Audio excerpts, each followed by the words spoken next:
So ಹದಿಪತ್ರ ನೀನು 7th release ಆಗ್ತಾ ಇದೆ. ಸೊ ಆಲ್ ದಿ ಬೆಸ್ಟ್ ಇಬ್ಬರಿಗೂ. Thank you so much. Yeah and ma'am ನಿಮಗೆ ಫಸ್ಟ್ ಪ್ರಶ್ನೆ ಕೇಳಬೇಕು ಅಂದರೆ, ಸೊ ನಿಮ್ಮದು first cinema. So sir already direction ಆ್ಯಕ್ಟಿಂಗಲ್ಲೆಲ್ಲ ಸೊ ಆಲ್ರೆಡಿ ಪಂಟರ್ ಆಗಿದ್ದಾರೆ ಅಂತ ಹೇಳ್ಬೋದು. So first cinema, first experience and ತುಂಬ ಒಂದು ಕಷ್ಟಗಳನ್ನು ಎದುರಿಸಿ ಒಂದು ಹೀರೋಯಿನ್ ಆಗ್ತಾ ಇದ್ದೀರಾ. ಸೊ ಫಸ್ಟ್ ಅದ್ರ ಬಗ್ಗೆ ಹೇಳಿ. ನನ್ನ ಫಸ್ಟ್ ಮೂವಿ ಒಳ್ಳೆ ಟೀಮ್ ಜೊತೆಗೆ ಲಾಂಚ್ ಆಗ್ತಾ ಇರೋದು ತುಂಬಾ ಖುಷಿ ಇದೆ. ಚಯನ್ ಶೆಟ್ಟಿ ಸರ್ ಡೈರೆಕ್ಟರ್ ತುಂಬ ಪ್ರೊಫೆಷ್ನಲ್. ಅವರು ಎಷ್ಟು ಬೇಕೋ ಅಷ್ಟು ಮಾತಾಡ್ತಾರೆ ಕೆಲಸ ಇದ್ದಾಗ. ಸೊ ಅವ್ರಿಗೆ ಕಥೆಯಲ್ಲಿ ರೂಪೇಶ್ ಅವರು ಹೇಳ್ದ ಹಾಗೆ ತುಂಬ ಕ್ಲಾರಿಟಿ ಇತ್ತು, ಹೀಗೆ ಮಾಡಬೇಕು. ಅಲ್ಲ ಬೇರೆ ಇಂಟರ್ವ್ಯೂನಲ್ಲಿ ಹೇಳ್ತಿರ್ತಾರಲ್ಲ ಆ ಥರ ನಾನು ಹೋದಾಗಲೇ ಅವ್ರಿಗೆ ಸ್ಕ್ರಿಪ್ಟೆಲ್ಲ ನೀಟಾಗಿ ರೆಡಿ ಮಾಡ್ಕೊಂಡಿದ್ರು. ನನ್ನ ಡೈಲಾಗಿಂದ ಹಿಡಿದು ಯಾವ ಸೀನ್ ಹೇಗೆ ಬರುತ್ತೆ ಅಂತ. ಅದಾದಮೇಲೆ ಇವ್ರ ಹೆಸರು ಹೇಳಿದ್ರು. ಈಗ ಜಯಂತ್ ಅವ್ರು ಹೇಳ್ದಾಗೆ ರೂಪೇಶ್ ಅವರು ಬಹಳಷ್ಟು ಸಿನಿಮಾಗಳನ್ನ ಮಾಡಿ ಪ್ರೂವ್ ಮಾಡಿದ್ದಾರೆ. ಈಗ ಅವರು ಡೈರೆಕ್ಟರ್ ಆಗಿ ಕೂಡ ಸರ್ಕಸ್ ಸಿನಿಮಾದಲ್ಲಿ ಪ್ರೂವ್ ಮಾಡ್ಕೊಂಡಿದ್ದಾರೆ. ಅಂದರೆ ಒಂದು ಪಳಗಿದ್ದಾರೆ ಅವರು. ಇವ್ರ ಜೊತೆಗೆ ನಾನು ಫಸ್ಟ್ ಸಿನಿಮಾ ಸ್ಕ್ರೀನ್ ಶೇರ್ ಮಾಡ್ತಾ ಇರೋದು ನನಗೆ ತುಂಬಾ ಖುಷಿ ಇದೆ. ಅಧಿಪತ್ರ ಹೋದಾಗ ನನಗೆ ಯಾವ ಇಂಪ್ರೆಷನ್ ಇತ್ತೋ, ಈಗ ಟ್ರೈಲರ್ ಲಾಂಚ್ ತನಕ ಬಂದಿದ್ದೀವಿ, ಇನ್ನೇನು ಮೂವಿ ರಿಲೀಸ್ಗೆ ಹತ್ತಿರದಲ್ಲಿದೆ. ಟ್ರೈಲರ್ ಲಾಂಚ್ ತನಕ ಕೂಡ ನಾವೇನು ಅಂದ್ಕೊಂಡಿದ್ವೋ ಅದೇ ಥರ ಬಂದಿದೆ. ಅಂದರೆ ಅದು ಎಷ್ಟು ಚೆನ್ನಾಗಿದೆ, ಕಥೆ ಟ್ವಿಸ್ಟ್ ಇದೆ, ಸಸ್ಪೆನ್ಸ್ ಇದೆ ಅನ್ನೋದನ್ನು ಏನು ಅವ್ರು ನರೇಟ್ ಮಾಡಿದ್ರು ಅದನ್ನು ಹಾಗೆ ತೆರೆ ಮೇಲೆ ತಂದಿದ್ದಾರೆ. ಸೊ ತುಂಬಾ ಖುಷಿ ಇದೆ. ಒಳ್ಳೆ ಟೀಮ್ ಜೊತೆಗೆ ಲಾಂಚ್ ಆಗ್ತಾ ಇರೋದು. ನನಗಷ್ಟೇ ಇಲ್ಲ, ನಾನು ಯಾರಿಗಾದ್ರೂ ಹೇಳಿದಾಗೆ ಇದಕ್ಕಿಂತ ಒಳ್ಳೆ ಲಾಂಚ್ ಸಿಗಲ್ಲ ಬಿಡಿ ಅಂತ. ಸೊ ತುಂಬ ಖುಷಿ ಇದೆ. ರಾಕ್ ಸ್ಟಾರ್ ಜೊತೆಗೆ ನಾನು ಲಾಂಚ್ ಆಗ್ತಾ ಇರೋದು ನಮ್ಮ ಪಾಲಿನ ಒಂದು ಭಾಗ್ಯ. ಸರ್ ನಿಮಗೆ ಅಂದರೆ ಪೊಲೀಸ್ ಆಗಬೇಕು ಅಂತ ಏನಾದ್ರು ಆಸೆ ಇತ್ತಾ ಹೇಗೆ ಅಂತ? ಅಂದರೆ ಪೊಲೀಸ್ ಆಗಬೇಕು ಅಂತ ಆಸೆ ಇತ್ತು. ಯಾವಾಗ ಅಂತಂದರೆ ಯಾವಾಗೆಲ್ಲ ನಾನು ಪೊಲೀಸ್ ಸಿನಿಮಾಗಳು ನೋಡ್ತಾ ಇದ್ದೆ. ಸಾಯಿ ಕುಮಾರ್ ಸರ್ ಸಿನಿಮಾ ನೋಡಿದಾಗ, ತಮಿಳಲ್ಲಿ ಒಂದು ಸಿಂಗಮ್ ಅಂತ ಸಿನಿಮಾ ಬಂದಿತ್ತು, ಅದು ನೋಡಿ ಹೊರಗೆ ಬಂದಾಗ, ಸುದೀಪ್ ಸರ್ದು ಮದಕರಿ ಸಿನಿಮಾ ನೋಡಿದಾಗ, ಕೆಂಪೇಗೌಡ ಸಿನಿಮಾ ನೋಡೋದು, ಇದೆಲ್ಲ ನೋಡಿ ಹೊರಗೆ ಬಂದಾಗ ಪೊಲೀಸ್ ಆಗಬೇಕು, ಏನೇನೋ ಮಾಡ್ಬೋದು ಪೊಲೀಸ್ ಆದರೆ ಅಂತೆಲ್ಲ ಐಡಿಯಾ ಬಂದಿತ್ತು. ಆಮೇಲೆ ಮತ್ತೆ ನಮಗೆ ಗೊತ್ತಲ್ವ, ನಮ್ಗೆ ಗೊತ್ತಾಗುತ್ತೆ ಸೊ ಅದು ನಮ್ಮ ಕಪ್ ಆಫ್ ಟೀ ಅಲ್ಲ ಅಂತ. ಸೊ ಪೊಲೀಸ್ ಪಾತ್ರ ಮಾಡಬೇಕು ಅಂತ ನನಗೆ ಯಾವಾಗಲೂ ಅನ್ನಿಸ್ತಾ ಇತ್ತು. ಅಂದರೆ ಆ ಪೊಲೀಸ್ ಅಂತ ಅಂದಾಗಲೇ ಒಂದು ಏನೋ ಒಂದು ಅಧಿಕಾರ ಇರುತ್ತೆ ಕೈಯಲ್ಲಿ. ಸೊ ನಾವೆಲ್ಲರೂ ಹಂಗೆ ನೋಡೋದಲ್ವ, ಪೊಲೀಸಿಂದ ಏನು ಬೇಕಾದ್ರೂ ಮಾಡೋಕ್ಕಾಗತ್ತೆ, ಅಂದರೆ ನ್ಯಾಯಯುತವಾಗಿ. ಸೊ ಅಂಥ ಒಂದು ಪಾತ್ರ ಮಾಡಬೇಕು ಅಂತ ಇತ್ತು. ಅದು ಕೂಡ ಇಷ್ಟು ರಿಯಲಿಸ್ಟಿಕ್ ಆಗಿರೋವಂಥ ಒಂದು ಕ್ಯಾರೆಕ್ಟ್ರು, ರಿಯಲ್ ಲೈಫ್ ಕನೆಕ್ಟ್ ಆಗೋವಂಥ ಕ್ಯಾರೆಕ್ಟ್ರು, ಅದ್ರ ಜೊತೆಗೆ ಒಂದು ಭಾವನೆಯ ಜೊತೆ ಬೆರೆಯೋವಂಥ ಒಂದು ಕ್ಯಾರೆಕ್ಟ್ರು ಅಂತ ಹೇಳ್ಬೋದು. ಖಂಡಿತ ಒಂದು ಒಳ್ಳೆಯ ಪಾತ್ರ, ಒಂದು ನಟನಾಗಿ ಗುರುತಿಸ್ಕೊಳ್ಳೋದಕ್ಕೆ ಒಂದು ಒಳ್ಳೆಯ ಪಾತ್ರ ಅಂತ ಹೇಳ್ತೀನಿ. ಮ್ಯಾಮ್ ನೀವು ಇದರಲ್ಲಿ ಮೇ ಬಿ ರಿಪೋರ್ಟರ್ ಪಾತ್ರನಾ, ಯಾವ ಥರ ಪಾತ್ರ? ಹೌದು, ನಾನು ರಿಯಲ್ ಲೈಫಲ್ಲಿ ಏನು ಮಾಡ್ತಾ ಇದ್ದೆ ಅದೇ ಪಾತ್ರ. ಹಾಗಾಗಿನೇ ನನಗೆ ಈ ಅವಕಾಶ ಸಿಕ್ಕಿದ್ದು. ನ್ಯೂಸ್ ಚಾನಲ್ ಇರುವಾಗ ಬಹಳಷ್ಟು ಜನ ಒಂದು ಸ್ವಲ್ಪ ಅಂದರೆ ಒಂದು ಮೀಡಿಯಾದಲ್ಲಿ ಎಲ್ಲರಿಗೂ ತುಂಬ ಚಿರಪರಿಚಿತ. ನಾವು ಯಾರನ್ನ ಇಂಟರ್ವ್ಯೂಸ್ ಮಾಡ್ತಾ ಇದ್ವೋ ಅವರಿಗೆ ನಾವು ಇಷ್ಟ ಆಗ್ತಾ ಇದ್ವಿ. ಜನಸಾಮಾನ್ಯರೆಲ್ಲ ಜಾನ್ವಿ ಆ್ಯಂಕರ್ ಅನ್ನೋದು ನನಗೆ ಕೇಳಲೇ ಇಲ್ಲ 12 ವರ್ಷ. ಅದು ಬಿಟ್ಟರೆ ಮೀಡಿಯಾದಲ್ಲಿ ಫುಲ್ ಫೇಮಸ್ಸು. ಸೊ ಹಾಗಾಗಿ ಒಂದಷ್ಟು ಜನರನ್ನ ನಾನು ತಲುಪಿದ್ದೆ. ಈ ಪಾತ್ರಕ್ಕೆ ಇವ್ರನ್ನೇ ಯಾಕೆ ಹಾಕೋಬಾರ್ದು ಅಂತ ಹೇಳಿ ರಿಯಲ್ ಲೈಫಲ್ಲಿ ಏನು ರೋಲ್ ಪ್ಲೇ ಮಾಡ್ತಾ ಇದ್ನೋ ಸೊ ರಿಯಲ್ ಆಗು ಕೂಡ ಅದೇ ರೋಲ್ನ ಪ್ಲೇ ಮಾಡಿದ್ದೀನಿ. ಬಟ್ ನನಗೊಂದು ನಿಮ್ಮ ನಿನ್ನೆ ಟ್ರೈಲರ್ ನೋಡಿದಾಗ ನನಗೊಂದು ಸಿಂಕ್ ಆಯಿತು, ಅಂದರೆ ಒಂದು ಸಿನಿಮಾಗೆ ಸಿಂಕ್ ಆಯಿತು, ಅವನೇ ಶ್ರೀಮನ್ನಾರಾಯಣಗೆ. ಸೊ ಏನೋ ಒಂಥರ ಕನೆಕ್ಷನ್ ಅಂತ ಅನಿಸ್ತು. ಅಂದರೆ ಜಾನರ್ ಕಂಪ್ಲೀಟ್ ಬೇರೆ ಗೊತ್ತು, ಬಟ್ ಎಲ್ಲೋ ಒಂದ್ಸಲಿ ಹಂಗೆ ಅನ್ನಿಸ್ತು, ಸ್ವಲ್ಪ ಅದೇ ಥರ ಇದೆಯಲ್ಲ ಅಂತ. ಏನಕ್ಕೆ ನೀವು ರಿಪೋರ್ಟರು, ಅವರು police, cinema back drop Mangaluru, ಇದೆಲ್ಲ ಕನೆಕ್ಷನ್ ನೋಡಿದಾಗ ಹೌದಲ್ಲ ಗುರು ಅಂತ ಅನ್ನಿಸ್ತು. ಜಸ್ಟ್ ಕ್ಯೂರಿಯಸ್, ಏನು ಹೇಳ್ತೀರ ಅದಕ್ಕೆ? ಇಲ್ಲ, ಆಕ್ಚುಲಿ ಈ ಸಿನಿಮಾ ನೋಡಿದಾಗ ಕೆಲವರು ನಮ್ಗೇನೋ ಕಾಂತಾರ ಫ್ಲೇವರ್ ಕಾಣ್ತಾ ಇದೆ ಅಂತ ಹೇಳ್ತಾರೆ. ರಂಗಿತ ರಂಗ ತರ ಸ್ವಲ್ಪ ಸಸ್ಪೆನ್ಸ್ ಆಗಿದೆ, ಆ ಮೇಕಿಂಗ್ ಇಲ್ಲ ಅಂತಾರೆ. ಈಗ ನೀವು ಫಸ್ಟ್ ಹೇಳ್ತಾ ಇದ್ದೀರಾ ಅವನೇ ಶ್ರೀಮನ್ನಾರಾಯಣ ಅಂತ. ಸೊ ಯಾವ್ದಾದ್ರು ಒಂದು ಸಿನಿಮಾ ನೋಡಿದಾಗ ನಮ್ಗೆ ಅನ್ಸುತ್ತೆ ಅದು. ಬಟ್ ಇದು ಕಂಪ್ಲೀಟ್ ಕಥೆ ಬೇರೆನೇ ಇದೆ. ಅವನೇ ಶ್ರೀಮನ್ನಾರಾಯಣದಲ್ಲೂ ಅವರು ಕಾಪು, ಇವರು ರಿಪೋರ್ಟರು, ಅವರು ಡಿ ಗ್ಲಾಮರಸ್. ನೀವು ಹೇಳಿದಾಗ ಹೌದಲ್ವಾ, ಪಾತ್ರಗಳು ಸೇಮು, ಕಥೆ ಮಾತ್ರ ಚೇಂಜು, ಪಾತ್ರಧಾರಿಗಳು ಚೇಂಜ್. ಬಟ್ ಖುಷಿ ಏನು ಅಂದ್ರೆ ಏನೋ ಒಂದು ಅನ್ನಿಸ್ತಾ ಇದೆ ಅಲ್ವಾ, ಅದು ಬೇಕಾಗಿರೋದು. ಏನೋ ಒಂದು ಅನ್ನಿಸ್ಬೇಕು ಟ್ರೈಲರ್ ನೋಡಿದಾಗ. ಈಗ ನೀವು ಹೇಳಿದ್ರಲ್ಲ ಅನ್ಸ್ತಾ ಇದೆ ಅಂತ, ಒಂದು ಕಾಕತಾಳಿ ಅಂದ್ರೆ ಹಿಂದೆಗಡೆ ರಂಗಿತ ರಂಗ ಅವನೇ ಶ್ರೀಮನ್ನಾರಾಯಣ, ಕಾಂತಾರ ಒಂದಿಲ್ಲ ಅಷ್ಟೇ. ನೋಡೇ ಅನ್ಸಿಲ್ಲ, ಅದು ಫ್ರೇಮಲ್ಲಿ ಬರ್ತಿದ್ಯಾ? ಓಕೆ, ಓಕೆ ಒಳ್ಳೆ ಸಿನಿಮಾ.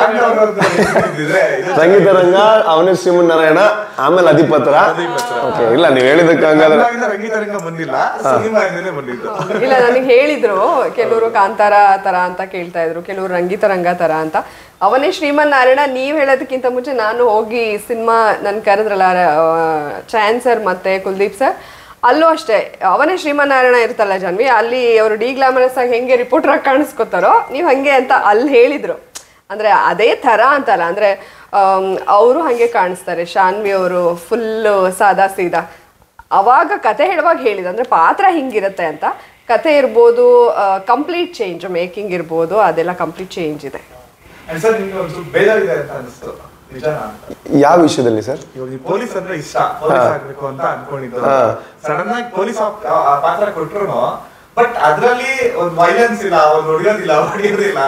ಸೊ ಬೇರೆ ತರನೇ ಕಂಪ್ಲೀಟ್ ಪಾತ್ರ ಅಲ್ಲ. ಡೆಫಿನೆಟ್ಲಿ ನೋಡಿ, ಯಾವುದೇ ಒಬ್ಬ ಪ್ರೊಟೋಗನಿಸ್ಟ್ ಆಗಬೇಕು ಅಂತ ಇರೋನಿಗೆ, ಅಥವಾ ಒಬ್ಬ ಹೀರೋ ಅಂತ ಆಗಬೇಕು ಅಂತ ಇರೋನಿಗೆ, ಕಲಾವಿದನಿಗೆ ಒಂದು ಎಕ್ಸ್ಪೆಕ್ಟೇಷನ್ ಇರುತ್ತೆ. ಅದು ಕೂಡ ನಾನು ಬಿಗ್ ಬಾಸ್ ವಿನ್ ಆದ್ಮೇಲೆ ಬರ್ತಾ ಇರೋಂಥ, ಅಂದರೆ ಆ್ಯಕ್ಟ್ ಮಾಡ್ತಾ ಇರೋಂಥ ಮೊದಲ ಸಿನಿಮಾ ಕನ್ನಡದಲ್ಲಿ.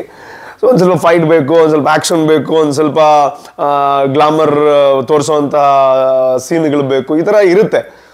ಆ ಥರ ನಾನು ಹುಡುಕ್ತಾ ಇದ್ದೆ. ಆ ಥರ ಅಂದರೆ ಒಂದು ಒಳ್ಳೆ ಲಾಂಚ್ ಹುಡುಕ್ತಾ ಇದ್ದೆ ನಾನು. ಆದರೆ ಆವಾಗ ಈ ಕತೆ ಹೇಳಿದಾಗ ಒಂದು ಕಡೆ ಖುಷಿ ಇದೆ, ಏನಕ್ಕೆ ಅಂತಂದರೆ ಒಂದು ಒಳ್ಳೆ ಕಥೆಯ ಸಿನಿಮಾ ಮಾಡ್ತಾ ಇದ್ದೀನಿ. ಇನ್ನೊಂದು ಕಡೆ ಫೈಟ್ ಇಲ್ಲ, ಒಂದೊಳ್ಳೆ ಬಿಲ್ಡಪ್ ಎಂಟ್ರಿಗಳಿಲ್ಲ ನನಗೆ.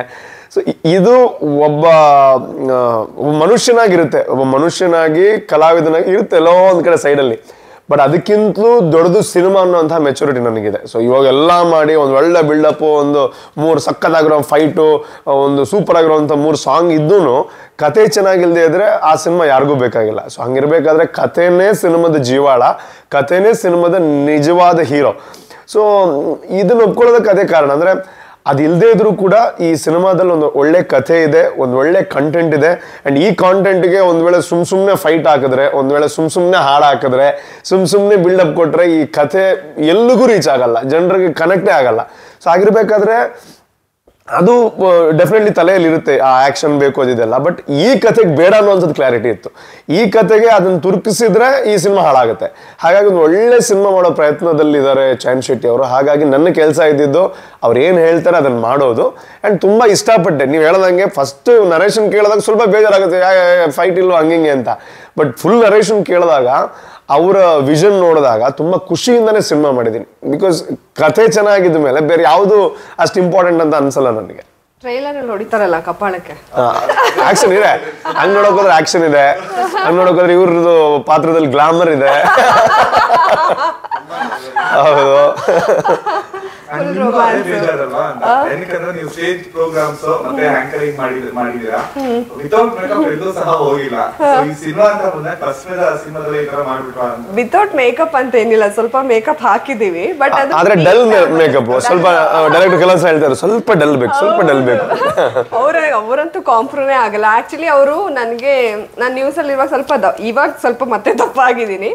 ಆ ಸಿನಿಮಾ ಟೈಮಲ್ಲಿ ಸ್ವಲ್ಪ ಸಣ್ಣ ಆಗ್ಬಿಟ್ಟಿದ್ದೆ. ಮುಹೂರ್ತ ಟೈಮಲ್ಲಿ ಡೈರೆಕ್ಟರ್ ನೋಡ್ಬಿಟ್ಟು, ನೀವು ದಪ್ಪ ಇದ್ರಲ್ಲ, ನೀವು ನ್ಯೂಸಲ್ಲಿ ಇದೆಲ್ಲ ಹಂಗೆ ಇರಬೇಕಿತ್ತು, ನೀವು ಯಾಕೆ ಸಣ್ಣ ಆಗಿದ್ದೀರಾ? ನಾನು ಸಣ್ಣ ಆಗಿಲ್ಲ, ಕೊರ್ಗಿ ಸಣ್ಣ ಆಗೋಗಿದೆ, ನೀವು ದಪ್ಪ ಹಂಗೆ ಇರಬೇಕಿತ್ತು ಸ್ವಲ್ಪ. ಅಂದರೆ ಈಗ ಜರ್ನಲಿಸ್ಟ್ ಎಲ್ಲ ಸಾಮಾನ್ಯ ಏನು ಫುಲ್ ಎಲ್ಲ ಫಿಗರ್ ಎಲ್ಲ ಏನು ಮೇಂಟೈನ್ ಮಾಡಲ್ಲ, ಹಂಗೆ ಹೇಳಿದ್ರು. ನಾನು ಸಣ್ಣ ಆಗ್ಬಿಟ್ಟಿದ್ದೀನಿ, ಏನು ಮಾಡೋದು ಅದು. ಈಗ ಆ್ಯಕ್ಚುಲಿ ಹಂಗೆ ನೋಡಿದ್ರೆ ಸ್ವಲ್ಪ ದಪ್ಪ ಆಗಿದ್ದೀನಿ.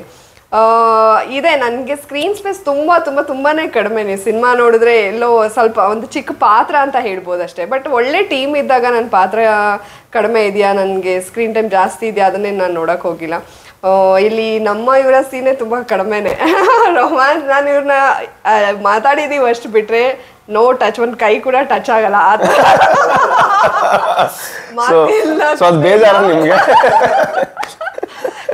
ಆಕ್ಚುಲಿ ಇಲ್ಲ, ನನಗೆ ಫಸ್ಟ್ ಹೇಳಿದ್ರು ಒಂದು ಸಾಂಗ್ ಇದೆ, ನೀವು ಅದು ಹೇಳ್ಬಿಟ್ರೆ ಆಮೇಲೆ ಗೊತ್ತಾ, ಅಂದ್ರೆ ನೀವು ಡ್ರೀಮಲ್ಲೇ ಒಂದು ಏನಾದ್ರು ಒಂದು ಸಾಂಗ್ ಇರುತ್ತೆ ಅಂತ.